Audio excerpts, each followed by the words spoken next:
ಪೂರಿ ಮಾಡಲಿಕ್ಕೆ ನಾವಿಲ್ಲಿ 1.5 ಕಪ್ನಷ್ಟು ಸಣ್ಣ ರವೆ ಅದನ್ನು 15 ನಿಮಿಷ ನೀರಿನಲ್ಲಿ ನೆನೆಲಿಕ್ಕಿಡಬೇಕು.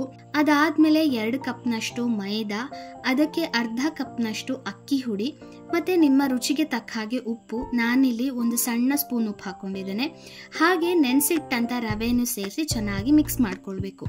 ಹಿಟ್ಟಿನ ಹದ ಯಾವ ತರ ಇರಬೇಕು ಅಂತ ಹೇಳಿದ್ರೆ, ನಾವು ಚಪಾತಿ ಮಾಡ್ಲಿಕ್ಕೆ ಯಾವ ತರ ಹಿಟ್ಟು ಮಾಡ್ತೇವೆ ಅದೇ ರೀತಿ ಸ್ವಲ್ಪ ಸಾಫ್ಟ್ ಆಗಿದ್ರೆ ಒಳ್ಳೇದು. ಅದೇ ರೀತಿ ಹಿಟ್ಟನ್ನ ರೆಡಿ ಮಾಡ್ಕೊಳ್ಬೇಕು.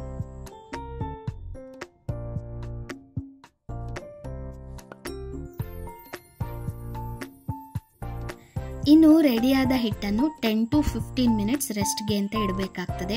ಯಾಕಂದರೆ ಹಿಟ್ಟು ಸರಿಯಾಗಿ ಹೊಂದಿಕೊಂಡ್ರೆ ಪೂರಿ ಗರಿ ಗರಿಯಾಗಿ ಬರ್ತದೆ. ಅದಕ್ಕಾಗಿ ಒಂದು ಪಾತ್ರೆಗೆ ಸ್ವಲ್ಪ ತುಪ್ಪ ಸವರ್ತಿದ್ದೇನೆ. ತುಪ್ಪದ ಬದಲು ಎಣ್ಣೆ ಕೂಡ ಯೂಸ್ ಮಾಡ್ಬೋದು. ಯೂಶ್ವಲಿ ಅಡುಗೆಗೆ ಯಾವ ಎಣ್ಣೆ ಬಳಸ್ತೀರಿ ಅದನ್ನೇ ಯೂಸ್ ಮಾಡ್ಕೊಳ್ಬೋದು. ಮತ್ತೆ ರೆಡಿಯಾದ ಹಿಟ್ಟಿನ ಉಂಡೆಯನ್ನು ಅದರ ಮೇಲಿಟ್ಟು ವಾಪಸ್ ತುಪ್ಪ ಅಥವಾ ಎಣ್ಣೆಯನ್ನು ಚೆನ್ನಾಗಿ ಕಂಪ್ಲೀಟ್ಲಿ ಸವರ್ಕೊಳ್ಬೇಕು. ಎಲ್ಲ ಕಡೆ ಕವರ್ ಆಗುವ ಹಾಗೆ ನೋಡ್ಕೊಳ್ಳಿ. ಹಿಟ್ಟಿನ ಮಾಯಿಶ್ಚರ್ ಅನ್ನು ಲಾಕ್ ಮಾಡಿ ಇಡ್ಲಿಕ್ಕೆ ಈ ತರ ಮಾಡೋದು. ಆಫ್ಟರ್ 15 ಮಿನಿಟ್ಸ್ ನಾನು ಹಿಟ್ಟನ್ನು ಒಂದ್ಸತಿ ವಾಪಸ್ ನಾದ್ಕೊಳ್ತಾ ಇದ್ದೇನೆ, ಸ್ವಲ್ಪ ಸಾಫ್ಟ್ ಆಗಲಿ ಅಂತ ಹೇಳಿ.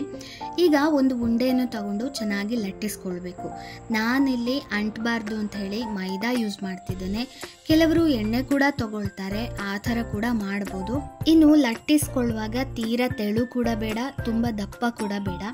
ದಪ್ಪ ಆದರೆ ಏನಾಗ್ತದೆ ಅಂದರೆ ನಾವು ಅಂದ್ಕೊಂಡ ಹಾಗೆ ಕ್ರಂಚಿಯಾಗಿ ಕ್ರಿಸ್ಪಿಯಾಗಿ ಇರುವುದಿಲ್ಲ.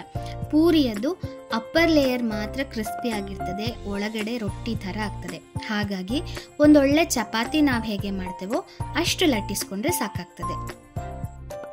ಲಟ್ಟಿಸಿ ಆದಮೇಲೆ ಪೂರಿ ಸೈಜ್ ಮತ್ತು ಶೇಪ್ಗೋಸ್ಕರ ನಾನಿಲ್ಲಿ ಒಂದು ಸಣ್ಣ ಕರಡಿಗೆಯ ಮುಚ್ಚಳವನ್ನು ಯೂಸ್ ಮಾಡ್ತಿದ್ದೇನೆ. ನೀರು ಕುಡಿಯುವ ಸಣ್ಣ ಗ್ಲಾಸ್ ಅಥವಾ ಒಂದು ಸಣ್ಣ ಬೌಲ್, ಕಟೋರಿ ಕೂಡ ಬಳಸ್ಕೊಳ್ಬೋದು.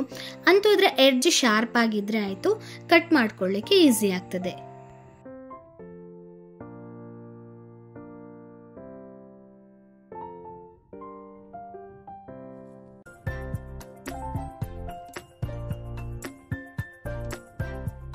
ಪೂರಿಯನ್ನು ಕರಿಲಿಕ್ಕೋಸ್ಕರ ನಾನಿಲ್ಲಿ ಎಣ್ಣೆಯನ್ನು ಮೀಡಿಯಂ ಫ್ಲೇಮ್ನಲ್ಲಿ ಇಟ್ಟಿದ್ದೇನೆ.